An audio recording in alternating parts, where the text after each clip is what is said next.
요즘 미국 정치에 지각 변동이 일어났다는 소식 들으셨나요?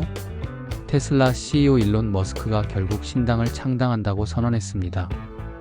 트럼프 전 대통령과 한때는 가까운 사이였던 그가 이제는 독자 노선을 걷겠다고 나선 겁니다.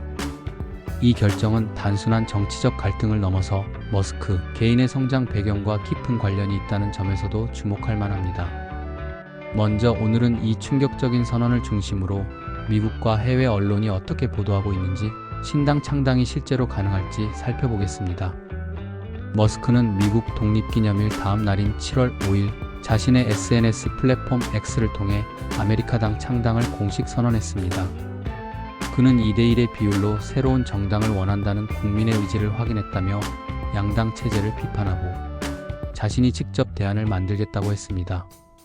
이 소식은 미국 주요 언론들은 물론 전 세계로 퍼져나갔습니다. 펄리티코, 워싱턴 포스트, 비즈니스 인사이더 같은 외신들도 이 소식을 빠르게 다뤘고요. 국내 언론은 머스크의 발언과 온라인 투표 결과에 집중하며 다소 간단하게 보도한 반면 미국 현지 언론은 조금 더 구조적으로 접근하고 있습니다. 예를 들어 워싱턴 포스트는 머스크가 공식적인 정당 등록 서류를 아직 연방선거위원회에 제출하지 않았다는 점을 강조했고, 펄리티코는 이 창당 선언이 실제로 얼마나 실현 가능성이 있는지를 따져보았습니다. 외신들은 특히 미국 선거 제도의 특성과 주별 정당 등록 요건이 매우 까다롭기 때문에 머스크의 신당이 현실화되기까지는 엄청난 시간과 자금이 필요하다는 점을 강조하고 있습니다. 정말로 머스크의 신당이 가시화된다면 미국 정치의 판을 바꿀 수 있을까요? 가능성은 아직 불투명합니다. 미국은 양당 체제가 오래도록 자리 잡은 나라이고 제3당은 역사적으로 거의 성공한 사례가 없습니다. 머스크는 상원 23석, 하원 810석을 목표로 하며 캐스팅 보트를 쥐겠다는 전략을 밝히고 있지만 현실적으로는 등록 요건, 선거 자금, 지역 조직 등 수많은 장벽이 존재합니다.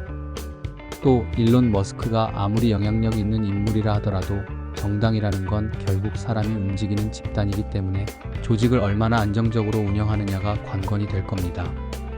이 대목에서 중요한 질문을 던져보겠습니다. 머스크는 왜 이런 결정을 하게 된 걸까요? 이건 단순한 정치적 의견 충돌만으로 설명되기 어렵습니다. 이번 결정의 심리적 배경을 알기 위해선 그의 성장 과정을 살펴볼 필요가 있겠죠. 머스크는 1971년 남아프리카 공화국 프리토리아에서 태어났는데요. 아주 어릴 때부터 혼자 있는 걸 좋아했고 또래 아이들과는 잘 어울리지 못했어요. 지적 호기심은 엄청나게 강해서 12살 때는 독학으로 프로그래밍을 배워 게임을 만들어 팔기도 했죠. 그런데 학교에선 꽤 심한 괴롭힘을 당했습니다. 심지어 코뼈가 부러질 정도로 맞은 적도 있었고요. 친구보다 책을 더 가까이 했고 그래서 나는 책 속에서 친구를 찾았다는 말을 남기기도 했어요. 가정 환경도 녹록지 않았습니다. 아버지인 에롤 머스크는 굉장히 똑똑했지만 차갑고 통제적인 사람이었다고 해요. 머스크는 아버지를 매우 지능적인 괴물이라고 표현했을 정도니까요. 감정적으로 지지를 받지 못한 환경에서 자란 그는 점점 사람들과의 감정적인 거리감을 두게 되고 대신 통제하려는 성향이나 자기방어적인 태도를 키우게 됩니다. 이런 성장 배경은 머스크가 사회 속에서 어떤 방식으로 관계를 맺고 결정을 내리는지에 큰 영향을 줍니다. 첫째, 머스크는 기본적으로 반권위적인 성향이 강해요. 어릴 때부터 권위적인 훈육에 노출되다 보니 기성 질서나 권력을 순순히 따르기보다는 그것을 깨부수고 새롭게 만들고 싶어하는 마음이 강하죠. 실제로 그는 나사, 전통 자동차 회사, SNS 플랫폼, 에너지 산업, 심지어 군수 산업까지 기존의 권위와 시스템을 직접 비판하거나 자신이 새로 뛰어들어서 구조 자체를 바꾸려 했습니다. 둘째, 머스크는 감정에 얽매이는 관계보다 목표에 따라 움직이는 기능적인 관계를 선호합니다. 일이 안 되거나 비효율적이라고 판단되면 감정이 어떻든 간의 관계를 단호하게 끊는 스타일이에요. 트위터를 인수한 뒤 수천 명을 해고하거나 트럼프와 빠르게 결별한 것도 이런 면이 잘 드러난 사례죠. 셋째, 머스크는 늘 자신이 오해받고 있다고 느끼는 경향이 있어서 어떤 결정을 내릴 때마다 그 선택이 정당하다는 걸 입증하려는 욕구가 강합니다. 이번에 신당을 창당하면서 SNS에 투표 기능을 걸고 여러분이 원했으니 만들겠다고 말한 것도 단순한 전략이라기보다는 먼저 대중의 지지를 확인한 뒤 자신의 결정을 정당화하고자 했던 심리에서 비롯된 걸로 보입니다. 이런 성향은 이번 신당 창당 선언과도 밀접하게 연결돼 있어요. 기존 양당 체제를 거부하고 직접 아메리카당을 만든 건 반권위적 성향 때문이고요.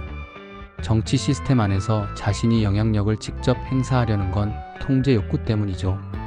또 정치권과 깊은 유대 없이 독자적인 노선을 걷는 건 어린 시절에 고립된 경험과도 닮아 있어요. 거기에다 자유를 되찾겠다 같은 강한 언어를 쓰고 SNS 투표로 대중 여론을 이끄는 모습에선 대중 심리를 읽고 활용하는 능력도 보이고요. 트럼프와의 과거 인연을 단칼에 정리한 것도 감정보다 목적을 우선하는 그의 특징이 드러난 장면입니다. 결국 머스크는 어릴 때부터 쌓인 고립감과 통제 경험을 바탕으로 지금처럼 독립적이고 타협 없는 리더십을 가지게 된 겁니다.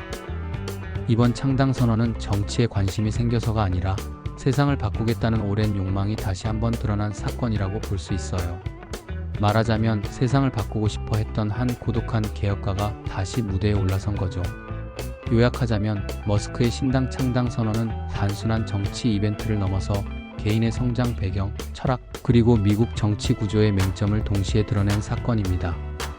실제 정당이 제3세력으로 자리 잡을 수 있을지 아니면 또 하나의 상징적인 선언에 그칠지는 앞으로의 행보를 지켜봐야 알 수 있을 것 같습니다. 앞으로도 변화의 흐름을 계속해서 전해드리겠습니다.